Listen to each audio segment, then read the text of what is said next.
happening with Teaching ESL Online.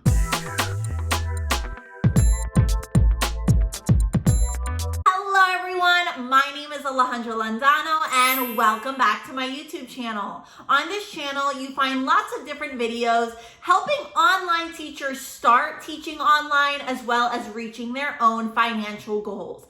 In today's video, I'm going to talk all about the new Chinese regulations. I am recording this on August 9th, and a lot of information has come out from Gogokid as well as VipKid, which are the two companies I work for.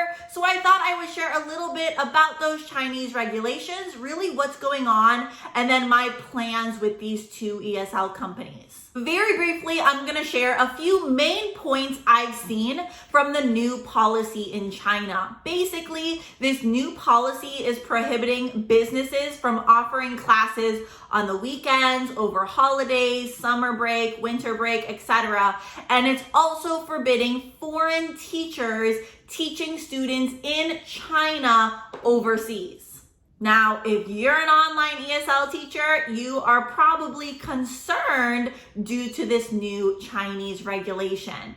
Like I mentioned, those are the two main points from that policy. But again, I really recommend you read over some different articles if you're interested in learning more about the actual Chinese policy. Now, as I mentioned in the beginning, I was working for two ESL online companies, Gogokid as well as VipKid. So I thought I would share an update as to what these two companies have shared with their teachers as of today, which is August 9th, 2021.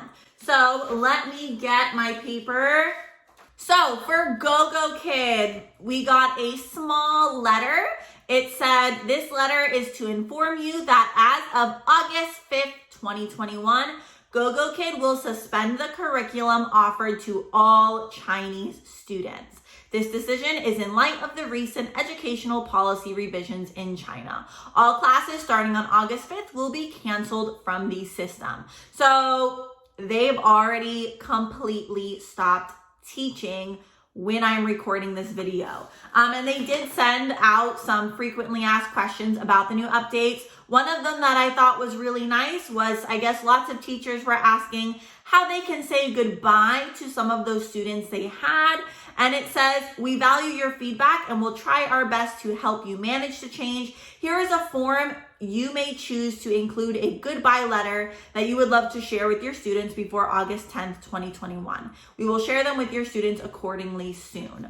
So they are giving teachers the option to send a goodbye letter, which I thought was very, very nice of the company. It was a very abrupt change and implementation of the policy, but at least they did give that option for teachers. Fortunately, I personally don't teach much for Gogokid. I didn't have any regular students, and I haven't taught with them for a few months now. They were mainly my backup company. But honestly and truthfully, my heart really, really goes out to Gogokid teachers because of that sudden and abrupt change, especially me thinking that a little over a year ago, I was relying completely on teaching ESL online. That was my income and that was it. So I definitely feel for those of you that are Gogokid teachers and unfortunately lost your position there. Now, for VipKid, on August 7th, they did release a lot of information regarding how this new policy affects the company. And I think it's not as abrupt as Gogokid, but I do think there will be a lot of changes. Personally, I am a little concerned as to where VipKid will be in the future, but I am going to share the response they gave regarding the new policy and then kind of give you my intake on the situation. So they talked about, first and foremost, let us be clear that we are confident that VipKid's business will remain operational. So that's awesome for the VipKid company. They are still going to do their best to stay in business. They did say, however, things will start to look different. It says the business, however, will look different than it has to date. So they then gave some short-term impact situations, I guess, as well as long-term visions and goals they have with the company. And sorry, I'm like looking up and down because I have a lot of notes here trying to cover everything that I wanted to cover very quickly in this video. The short-term impact, they said students in China who have already purchased class packages will be able to finish their courses with foreign VipKid teachers on the platform. I think that is awesome, especially for those full-time VipKid teachers, because this gives you some time to start looking for other companies, but still have most likely consistent bookings for a few months. And I only say that because I don't know if this is the latest update with Magic Ears. I would have to do a little more research, but I did see last week that they mentioned that bookings should still be consistent for Magic Ears teachers for about 6 months. I don't know. I could be wrong. Like I said, I don't work for Magic Ears and I have to do a little more research on that specific platform, but I did see that about a week ago. So it did give me some hope that VipKid may last still for a few months with those Chinese students. It also mentioned in this update, starting August 7th, students in China will be unable to purchase new class packages with foreign VipKid teachers outside of China. So they have officially stopped selling packages to Chinese students who want to work with foreign teachers. So that would be teachers from the USA, Canada, etc. They also mentioned students outside of China can continue purchasing or renewing their classes with foreign teachers. In addition, international course offerings can continue as normal. Now, this is good because if you have international students, that's an awesome thing. I have had one international student before. I do not remember where they were from. I no longer teach that student anymore, but that could be a good thing. I personally do not know a lot about the countries they have started having other students from, but there is some good potential there as well. So that could mean that trial classes may still be getting booked for students in other countries. And then if you have regular students in other countries, those bookings and those classes will remain the same. Now, this point I found very interesting. It said VipKids Top Priority is for all teachers to continue teaching on our platform, so that together we can continue in our mission to inspire and empower every child for the future. They go on to talk about how obviously it's not going to be the same, but that is their goal. I hope that stays as one of their main goals, but of course they are a business, so we can't really know if we are going to have enough classes in the long run, whether that's 1 year or 2 years down the road. Their long-term vision. I'm gonna read this part very quick. It says, you may have noticed that VipKid has been piloting several programs globally over the past years. These international product lines such as Book Nooks and adult courses are not impacted by these regulations. VipKid also continues to invest in markets outside of China. We expect these teaching opportunities to grow in coming months. So they're being very positive, or they're trying to be very positive about the situation. And it seems like they are trying to expand into other countries. Now, will this be successful? We don't really know. All teachers can do is speculate. But they are trying to reach students in other countries and teach adults as well.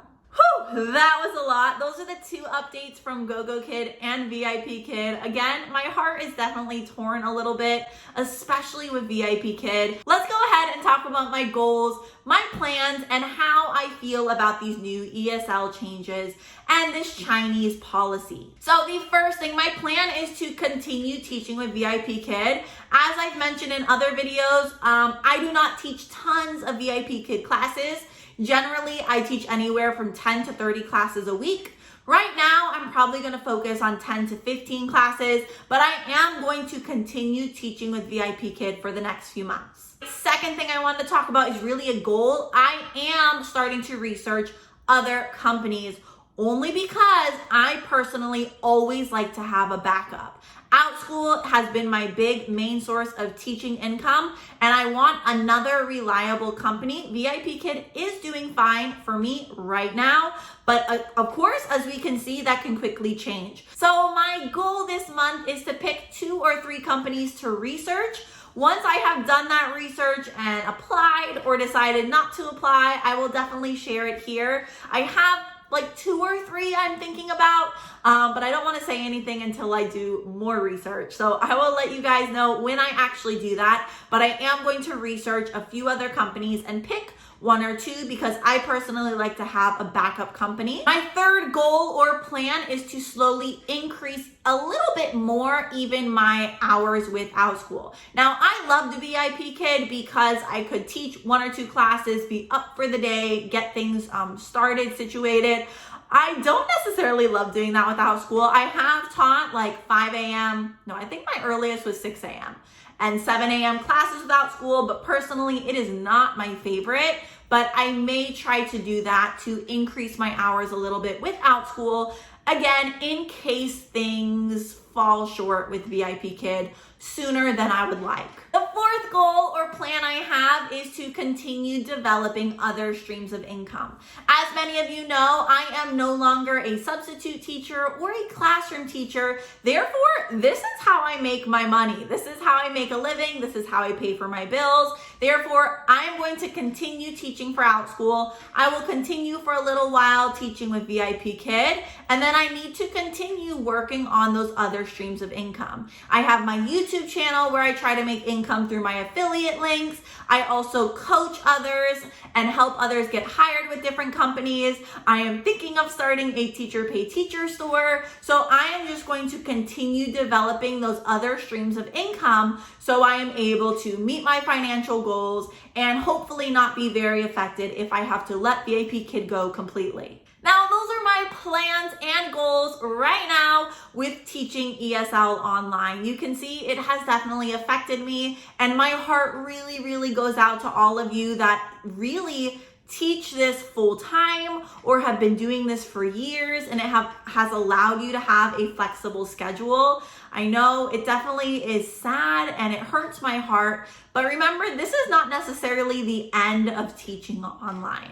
There are other companies and platforms you can reach out to so you can continue to reach your own personal goals, spend time with family, earn extra income, or whatever else your heart desires. I would love for you to share in the comments how this has personally affected you. Are you affected by this new ESL regulation, or does it not affect you as much? Do you already have goals and plans? Please let me know in the comments. I love hearing from all of you. As always, thank you so much for watching today. If you found this video helpful, I would very much appreciate if you give it a thumbs up and subscribe to my channel so you don't miss any future content. If you are thinking about some other companies to work for, I highly recommend Outschool right now. I would recommend you check out some of my tutoring videos. I think tutoring on Outschool is such a great place to start. As always, if you have any questions, you can always send me an email in my inbox, but let's go ahead and say goodbye. I'll see you guys over there in some of my other videos. Bye. Why can I not say so then they?